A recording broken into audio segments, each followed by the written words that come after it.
Tadai, 2 įvarčiai šiandien, sėkminga diena? Taip, gana sėkminga, tai pirmieji mano įvarčiai lygiai, tai labai džiaugiuosi, kad pavyko įmušti. Kaip galėtum juos pakomentuoti? Juos pakomentuoti.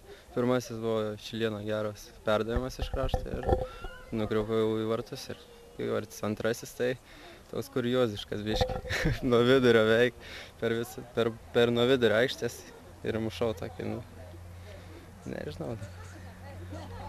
Negaila įslydusios pergalės? Taip, labai gaila. Paskutinę minutę prasileisti įvartį, išleisti pergalę iš rankų tikrai gaila. Bet lygiosios su Vėtra jų aikštėje visgi teigiamas rezultatas, ko gero? Be abejo, teigiamas. Vis tiek Vėtra stipri komanda, tai išvykoje tikrai nesningas rezultatas.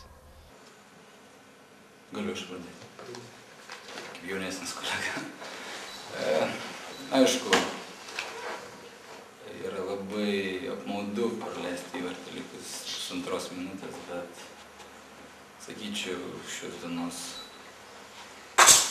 rungtynės atspindi rezultatas. Aišku, Vėtra pradžiai geriau sužaidė, mes gal pirmo kėlinio antrą pusę geriau sužaidėm, mušam įvartį. Pasisekė antrą įvartį mušti, dėja, galbūt esam per daug jauno komanda, patirties tokia sutrukdė išlaikyti šitą teigiamą rezultatą mums, bet aš galvoju, kad ir lygiosios išvykai su Vėtra mums tikrai yra teigiamas rezultatas, tuo labiau, kad prieš tai pralašėm 3 rungtynės iš eilės, taip kad šiandien tikrai norėjusi kažko daugiau pasiekti. Tiek.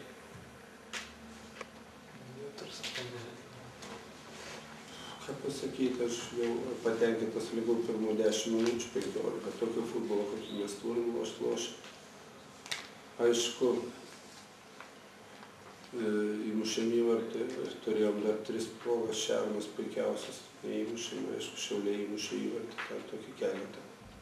Iš to kairę kraštą pakėlė ir aš galvoju, kad labai jau čia tokių gaunam čiūdnų įvarčių, labai čiūdina, tai gynėjai, tai vartininkas ir aišku, pabaigoje gal pabėgom, bet galvoju, kad pirmą kėlinį būtum sulošę gerai, aš jam sakiau, kad Šiauliai dabar irgi kiti jau ne tokie, kaip buvo.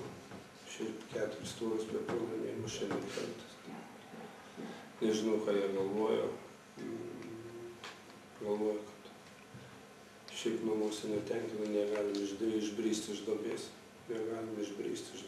Aišku. Aš galvoju, kad pagrindinė dabar yra problema, gal ant kiek buvo ir kažkaip tokia psichologinė.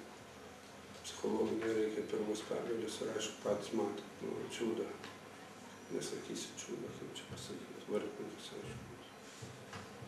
Bet Šiauliai tikrai gerą futbolą pradės, logiškas rezultatas pagal šios dienos.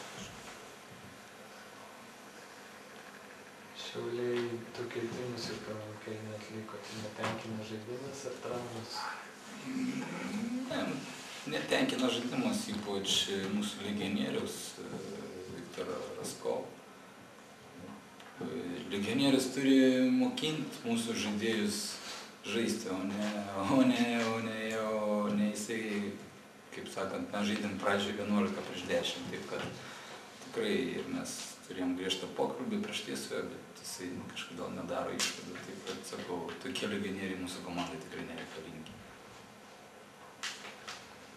Vėtra šiandien po ilgesnės pertraukos Veževičius rungtynėje, kokie žaidimai? Kas? Veževičius. Aš galvoju, pirmą kėlinį neblogai sulošė. Neblogai, gal Sardai labai nelošęs, bet paskui pavargo. Aišku, labai daug problemų gynantis. Pirmą kėlinį, aišku, 5 žmonės visai praktiškai nesigino. Ir Poliai, ir Šernas, ir Veževičius, ir Dainas, kada 4 žmonės nesigino komandai, tai yra labai daug. Labai tas funkcijas pas jūs šlabuoja. Nieko nepadarysi, yra taip kaip yra. Norim daryti išvadas, stengiamės darom, nesigauna pakolkas. Ne tokio futbolo noriu, kodėl aš, ne tokio. Tokio, kokio žaidėm 10-15 minučių pirmų.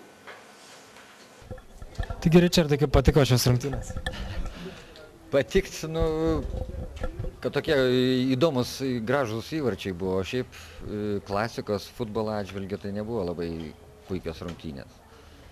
Kaip vertinate Šiaulių komandą ir jo žaidimo šiose rungtynėse?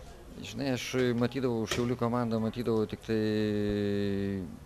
futbolas LT, kaip įvarčius muša ir panašiai dabar paskutiniu metu. O šiandien aš pamačiau visai gerą komandėlę.